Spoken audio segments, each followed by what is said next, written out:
And so you return. Have you gained a better understanding of the crisis now faced by the First? Better is not the word I would use. Some lands may have been spared the flood, but the survivors live only to suffer. There seems no end to the horrors inflicted by the Sin Eaters. Indeed. Those abominations are a calamity in their own right. And I can well imagine how hopeless the task of eradicating them must seem to you. But after countless battles and untold sacrifice, we have identified a potential weakness. Sin Eaters are drawn to serve the strongest of their kind, a class of creature we call Light Wardens. And from what we have been able to ascertain, only a handful of these entities exist. Just as an ant colony will perish in the absence of its queen, we believe that the death of a Light Warden will cause the lesser creatures within its sphere of influence to disperse. I have a feeling Yulmul might have something to say about any concerted action we take against these monsters. Vorthra's command over the Sin Eaters is integral to Yulmoran society. In seeming to guarantee his people's safety, it guarantees their obedience. He will not take kindly to us depriving him of such useful allies. Agreed. Thus we will need to occupy or otherwise divert his forces whilst we proceed with the business of eliminating the Wardens. Until we have done so, all other considerations must be set aside if we are to forestall the 8th Umbral Calamity.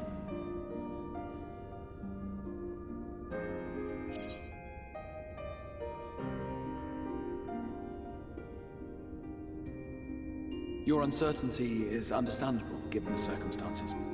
Perhaps a more detailed explanation is in order. To begin at the beginning, then.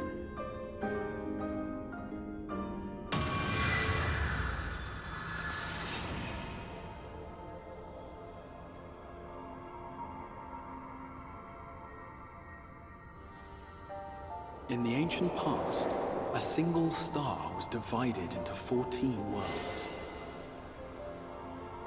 This is the source, your home. These others are the 13 shards, in whose number we find the first. Though physically separate, they retain a connection to each other, and with the source especially. Now, let us assume that a given element in one of the shards attains abnormal ascendancy. Just as water will flow from the highest point to the lowest, the excess energy will begin trickling into the source.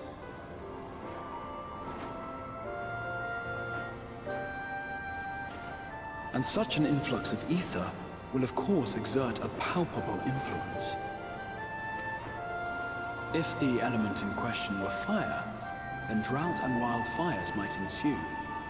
If it were ice, one might expect the weather to turn bitterly cold. As ether continues to pour in, such phenomena will become more and more extreme, until eventually, a single, untimely event triggers a disaster which cracks the barrier dividing the two worlds.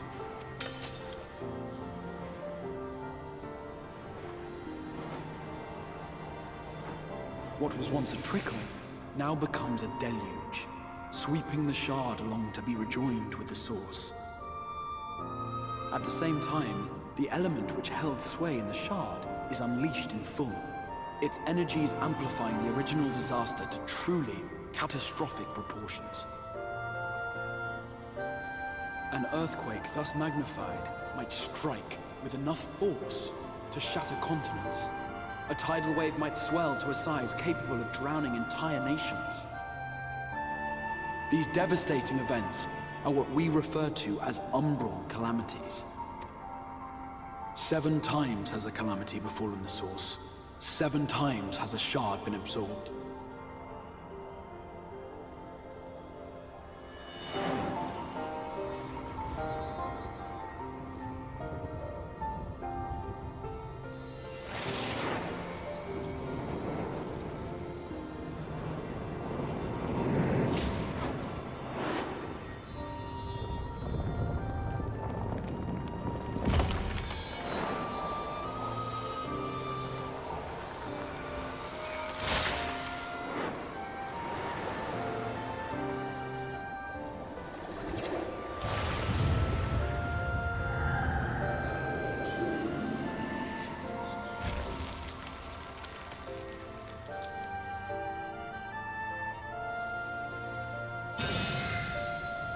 present, the light-drowned realm of the First stands perilously close to meeting the conditions for a rejoining.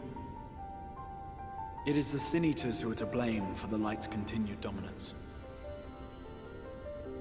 In addition to attracting their lesser kin, the Light Wardens I mentioned earlier radiate ether, saturating every corner of their territory with light.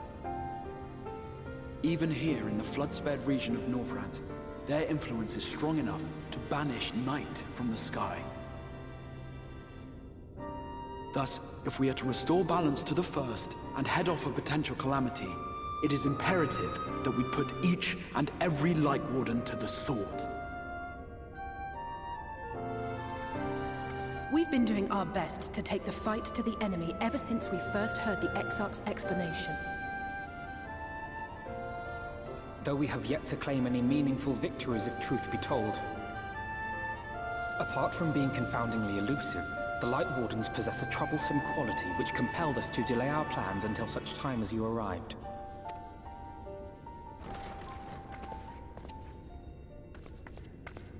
Forgive the interruption, my lord, but Hallminster Switch is requesting reinforcements. They say the Sin Eaters are attacking in force, and the village could soon be overrun.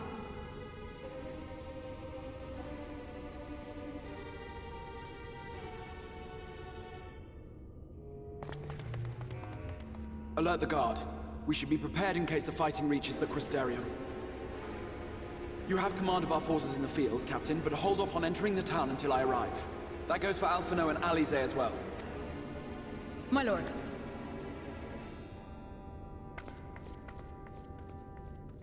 Pray, lend us your strength. Such a fight will provide you with far greater insight than any explanation I could offer.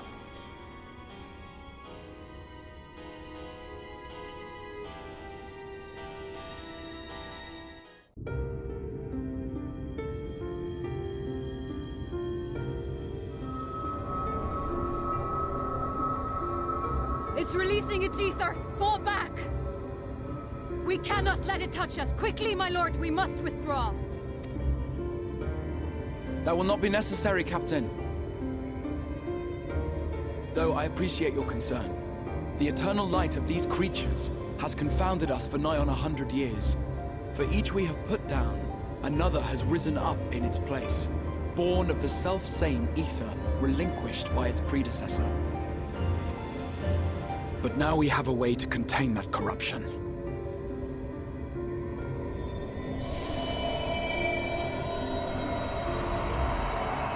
The blessing of light, and the hero who wields it now stands before you.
Behold!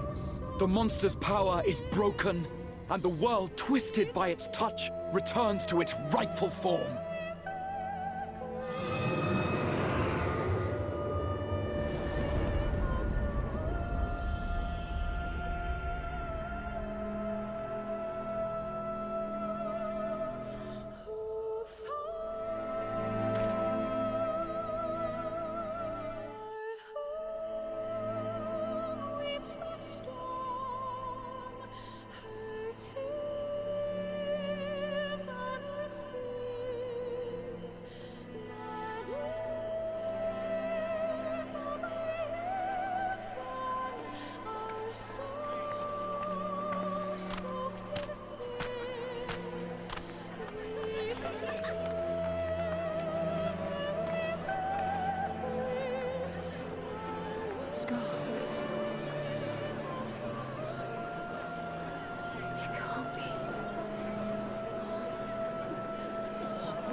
The Warrior of Darkness has come.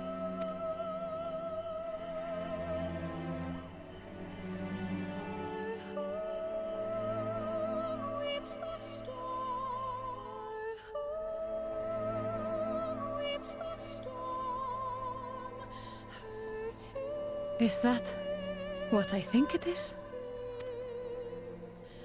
The night sky. As it should be. Who are you people? You killed a warden, then bathed in its ether as if it were a spring shower, and now the sky? The legends are true.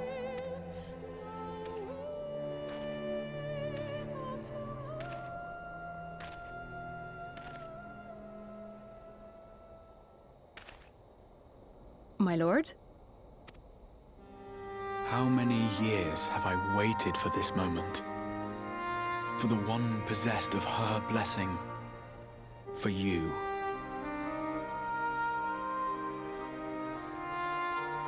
You have vanquished the Light Warden of Lakeland, and for the first time in a century, darkness has returned to the mantle of night. Without the ever-present light to sustain them, the Sin Eaters will have no choice but to retreat. Yet our victory is far from complete. Though darkness has fallen here, the other wardens yet bask beneath burning skies, feasting upon what little life remains.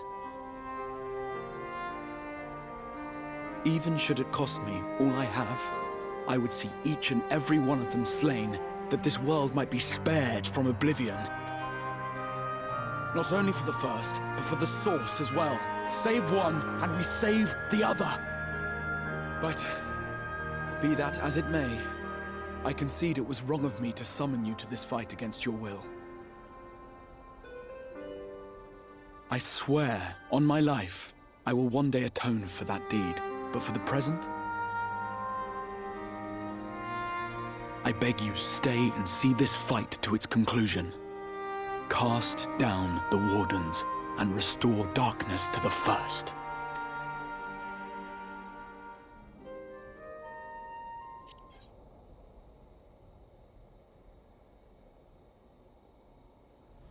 On behalf of the first, I offer you my deepest thanks.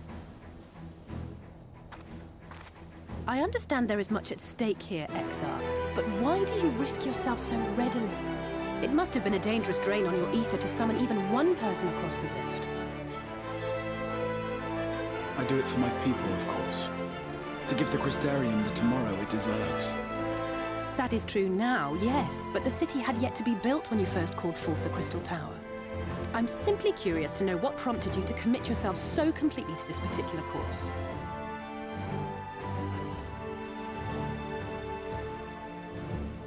There are things which we can ill afford to lose. And I sensed from the first that I had a part to play in preserving them.